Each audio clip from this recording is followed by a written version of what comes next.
নমস্কার, আমি অ্যাস্ট্রোলজার সর্পকন্যা দেবযানী। আপনাদের নিজস্ব ইউটিউব চ্যানেল অ্যাস্ট্রোলজার সর্পকন্যা দেবযানীর অনুষ্ঠানে আপনাদের সবাইকে স্বাগত।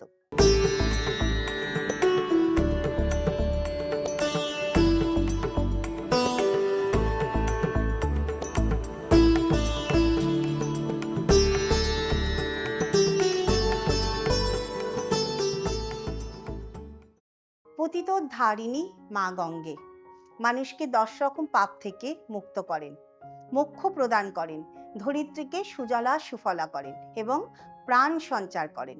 যেখানে জল নেই সেখানে প্রাণ নেই। মা গঙ্গা এতটাই মাহাত্ম্য। মা গঙ্গার এতটাই মাহাত্ম্য যে গঙ্গা 3 বার উচ্চারণেই সেখানেই গঙ্গার সুফল পাওয়া যায়। অর্থাৎ তার জন্য গঙ্গায় স্নান করতে হয় না। গঙ্গার সামনে দাঁড়িয়ে প্রণাম করলেই গঙ্গা স্নানের ফল পাওয়া যায়। আপনি দেশ বিদেশ যেখানেই থাকুন, আপনি যদি গঙ্গাকে স্মরণ করে 3 বার গঙ্গা গঙ্গা গঙ্গা উচ্চারণ করেন, জানবেন গঙ্গা স্নানের মতো ফললাভ আপনার হয়ে গেছে। যে জল হোক, সেই জলকে স্পর্শ করে 3 বার গঙ্গা উচ্চারণ করলে সেই জল গঙ্গা জলে পরিণত হয়। এটা শাস্ত্রে বলছে। সেই গঙ্গা পুজো জ্যোতিষশাস্ত্রে জলের যিনি অধীশ্বর তিনি হচ্ছেন চন্দ্র। যাবতীয় জলের অধীশ্বর চন্দ্র এবং প্রাণের অধীশ্বর বৃহস্পতি।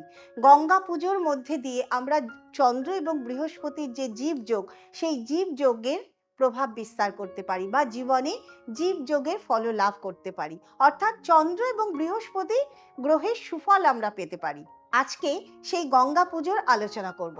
শাস্ত্রে বলছে গঙ্গা পুজোর মধ্যে দিয়ে আমাদের যে 7 রকমের গ্রহ এবং রাহু কেতুর মতো 2টো ছায়া গ্রহ, এই 9টি গ্রহের সুফল প্রতিকার আমরা করতে পারি। অর্থাৎ এদের অশুভ প্রভাব থেকে আমরা দূরে থাকতে পারি। এতটাই মাহাত্ম্য গঙ্গা পুজোর। আজকে সেই সব কিছু নিয়ে আলোচনা করব। চলুন শুনতে থাকি। প্রতি বছর জ্যৈষ্ঠ মাসে শুক্লা দশমী তিথিতে হস্তা নক্ষত্রে এই গঙ্গা পুজো শুরু হয়।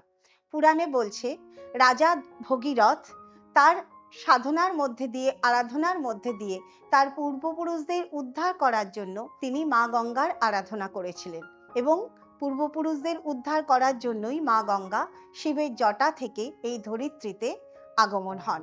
এই দিন, এই গঙ্গা পুজোয় আগেই বলেছি যে 10 রকম পাপ থেকে মানুষ উদ্ধার হয় এবং গঙ্গা পুজোর মধ্যে দিয়ে আমরা আমাদের যে 7টি গ্রহ আছে এবং 2টি ছায়া গ্রহ আছে, এই 9টি গ্রহের প্রতিকার আমরা লাভ করি। গঙ্গা পুজোর দিন ব্রহ্ম মুহূর্তে অর্থাৎ 3:30 থেকে 4টের মধ্যে যদি স্নান করা যায়, আমাদের 10 রকমের পাপ থেকে আমরা উদ্ধার হব।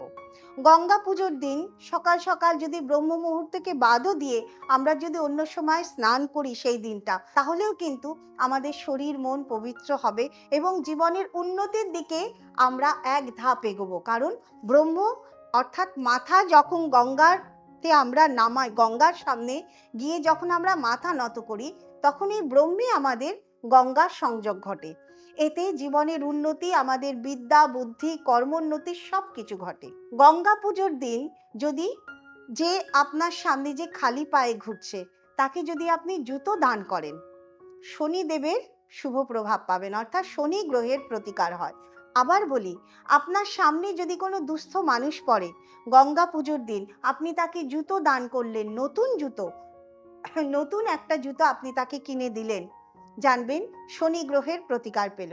গঙ্গা পুজোর দিন আপনার সামনে যদি কোনো দুস্থ, তাকে যদি আপনি ছাতা প্রদান করেন, ছাতা দান করেন, নতুন, কোনোটাই কিন্তু পুরনো নয়, নতুন ছাতা দান করলেন, বুধ গ্রহের প্রতিকার আপনার হবে, বুধ গ্রহের শুভ ফল আপনি পাবেন। গঙ্গা পুজোর দিন আপনি অন্ন দান করলে চন্দ্রের শুভ ফল পাবেন। গঙ্গা পুজোর দিন বস্ত্র দান করলে আপনি বৃহস্পতি এবং শুক্রের শুভ ফল পাবেন, শুক্রের শুভ ফল পাবেন। গঙ্গা পুজোর দিন 10 রকম ফল, 10 রকম ফুল এবং 10টি বাতি যদি মা গঙ্গাকে অর্পণ করেন, বৃহস্পতি সহ 7টি গ্রহের আপনি সুফল পাবেন। নারকেল এবং সাদা চন্দন এই দুটো একসাথে অর্পণ যদি মা গঙ্গার বক্ষে আপনি করতে পারেন, রাহু এবং কেতুর সুফল আপনি পাবেন। অর্থাৎ এই সব গ্রহের শুভ প্রভাব আপনি আপনার জীবনে পাবেন। এবারে বলবো, যারা গঙ্গায় যেতে পারছেন না বা বা যারা এমন জায়গায় আছেন সেখানে কোথাও গঙ্গা নেই, তারা কি করবেন? প্রথমত যারা বাড়ির থেকে বেরোতে পারছেন না তাদের জন্য বলবো যে যে কোনো পুজো পাঠ, যে কোনো পার্বণের দিন আমরা যদি বাড়ির পরিবেশকে ভালো রাখি, অর্থাৎ সেদিন বাড়িতে যদি আমরা নিরামিষ আহার করি, রান্না বান্নায় মন যদি না দিই, তাহলেই দেখবেন যে যার কারণে আমরা সেই দিনটা পালন করছি তার একটা প্রভাব, শুভ প্রভাব বা তার কথা বারে বারে মনে পড়বে, তার শুভ প্রভাবটা কিন্তু আমরা পাবো। অর্থাৎ আমি এটাই বলতে চাইছি যে পুজো মানে যে সবসময় বসে ফুল ধূপ দিয়ে পুজো তা কিন্তু নয়, তার কথা চিন্তা করাটাও পুজো।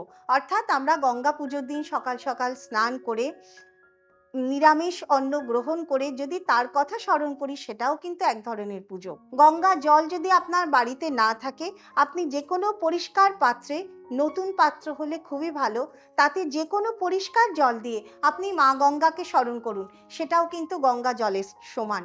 এবার সেই জলের সামনে আপনি বাতি অর্পণ করুন। সেই বাতি যদি আপনি চালের গুঁড়ো দিয়ে করতে পারেন সেটা খুবই ভালো হয়, বা মাটির বাতি অর্থাৎ মাটির যে প্রদীপ সেটা জ্বালাতে পারেন, ঘিয়ের প্রদীপও জ্বালাতে পারেন। যারা গঙ্গায় গেছেন অথচ গঙ্গা জলে নামতে ভয় পাচ্ছেন বা গঙ্গায় স্নান করতে ভয় পান, তাদের বলবো বিশেষ দু একটা নিয়ম আমি সবার জন্য বলবো যে মা গঙ্গায় কখনো কোনো ধরনের জুতো পরে নামবেন না, চটি পরে নামবেন না, সেটা প্লাস্টিক হোক, পলিথিন হোক, কখনোই নয়। চামড়ার জুতো তো নয়ই।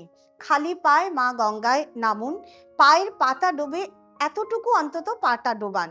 যদি অতটুকু ডোবাতে পারেন, সেখানে দাঁড়িয়ে মাকে প্রণাম করুন, তাহলেও কিন্তু গঙ্গা স্নান হয়ে যাবে। বা গঙ্গা জলের সামনে দাঁড়িয়েও যদি আপনি প্রণাম করেন, সেক্ষেত্রেও আপনার গঙ্গা স্নান হয়ে যাবে। এতটাই গঙ্গার মাহাত্ম্য, বা এটা শাস্ত্রে বলছে এতটাই গঙ্গার প্রভাব। যেখানে গঙ্গা উচ্চারণ হচ্ছে সেখানেই কিন্তু গঙ্গার প্রভাব এসে যাচ্ছে। ওই দিনের জন্য আমি বিশেষ একটি কাজ বলবো আপনারা করুন, এতে উপকার অবশ্যই পাবেন। সেটা হচ্ছে 10টা ফুল বা 10টা ফল, যদি নাও পারেন আমি বলবো একটা ফুল বা একটা ফল দিন। 10 রকমের ফুল না পারলে একটা ফুল একটা ফল দিন। প্রদীপ, সেটা যদি চালের গুঁড়ো দিয়ে করা হয় খুবই ভালো, নইলে মাটির প্রদীপ। তবে আমি বলবো আগের দিন চালের গুঁড়ো দিয়ে 10টা প্রদীপ আপনারা তৈরি করুন। সেই 10টা প্রদীপ ফুল এবং ফল মা গঙ্গার কাছে অর্পণ করুন, এবং তার আগে যেটা সবচেয়ে গুরুত্বপূর্ণ কাজ, একটি কাগজে লিখুন আপনার কি সংকল্প, আপনি কি কারণে কি প্রার্থনা আপনি মাকে জানাচ্ছেন। সেই কাগজে লিখে কাগজ ভাঁজ করে নিন, অন্য কেউ যেন না দেখে। এবার একটি কাগজে হোক বা যে কোনো কিছুতে আপনারা সেই জিনিসগুলো, মায়ের যে পুজো করার জন্য যা যা রেখেছেন, ফুল ফল এবং প্রদীপ, সেটা জ্বালিয়ে কাগজটা রেখে আপনারা মা গঙ্গাকে অর্পণ করুন। দেখবেন মা গঙ্গা তিনি এতটাই মাহাত্ম্যময়ী, সেই প্রার্থনা আপনার অবশ্যই পূরণ হবে। যে যেখানেই থাকেন, এই যে 5ই জুন 2025 গঙ্গা পুজো, আমি বলবো গঙ্গা স্তোত্রম শুনুন, গঙ্গা পাঠ করুন, অবশ্যই মা গঙ্গাকে স্মরণ করুন। আমি সব রকম ভাবে বলে দিলাম কি কি ভাবে মা গঙ্গাকে আপনারা স্মরণ করতে পারবেন। সবচেয়ে বড় কথা, যিনি আমাদের প্রাণ দিয়েছেন, জল ছাড়া আমরা বাঁচবো না, জল যেখানে নেই সেখানে প্রাণের অস্তিত্ব নেই। যিনি আমাদের সেই জীবন দিয়েছেন, জীবন দায়নি, এবং যার গ্রহ চন্দ্র, বৃহস্পতি, রবি, এই রকম একজন দেবতাকে বা দেবীকে, এইরকম একজন দেবীকে অবশ্যই আমাদের স্মরণ করতে হবে, তাকে কৃতজ্ঞতা জানাতে হবে। পুজো পাঠের মধ্যে দিয়ে আমরা কি করি? আমরা কৃতজ্ঞতা জানাই, তাকে স্মরণ করি। সে যে আমাদের জীবনে কতটা গুরুত্বপূর্ণ সেটাই আমরা স্মরণ করি। এবং সবসময় বলবো যে গঙ্গাকে দূষণ মুক্ত রাখুন, গঙ্গা জল যাতে নোংরা না হয় সেই চেষ্টা করুন, তাকে শ্রদ্ধা এবং সম্মান দেখান। সবাই ভালো থাকবেন। আমার অনুষ্ঠান ভালো লাগলে অবশ্যই শেয়ার করবেন, কমেন্ট করবেন।